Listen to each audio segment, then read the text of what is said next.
রাজধানীতে ফিলিং স্টেশনগুলোতে কমেছে দীর্ঘ লাইনের সারি, কম সময়ে পাওয়া যাচ্ছে জ্বালানি তেল। বর্তমানে ১-১.৫ ঘন্টাতেই জ্বালানি পেয়ে সন্তুষ্ট গ্রাহকরা। এদিকে চাহিদা থাকায় আরও সরবরাহ বাড়ানোর দাবি জানান পাম্প সংশ্লিষ্টরা। জ্বালানি তেল সংগ্রহে ফিলিং স্টেশনে দীর্ঘ লাইন সে দুর্ভোগ এখন অনেকটাই কেটে গেছে। তেল সরবরাহ বাড়ায় এখন সহজেই মিলছে তেল, যার কারণে রাজধানীর ফিলিং স্টেশনগুলোতে কমেছে গ্রাহকদের সারি। গ্রাহকরা বলছে আগে তেল পেতে ৫ থেকে ৬ ঘন্টা অপেক্ষা করতে হতো, এখন ঘন্টাখানেক লাইনে থেকেই মিলছে প্রয়োজনীয় তেল। তেল বিষয়ে এখন সরকার যদি এইভাবে দিতে পারে তাহলে আর কোনো সমস্যা না। আর কি তেলের দাম বাড়লেও সমস্যা না। আগের মতো তো ওরকম নাই, আগে তো লাইন দাঁড়ায় তো ঘন্টার পর ঘন্টা লাগতো।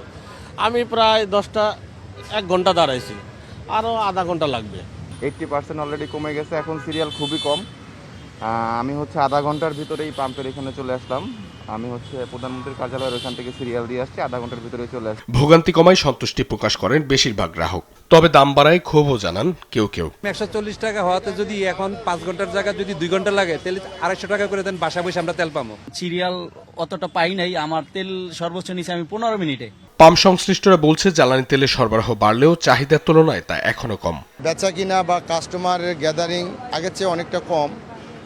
আর আমার তারপরে যে তেল দেয় ওই তেলটা আমার রাত্র 12টার ভিতরে শেষ হয়ে যায়।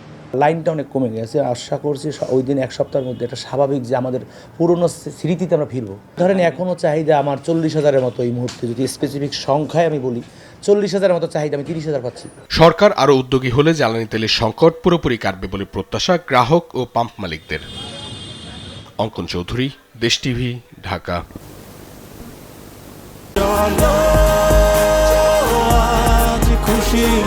40 বছর ধরে অসংখ্য খুশির মিছিলে ছিল আইডিএলসি, থাকবে আগামীতেও।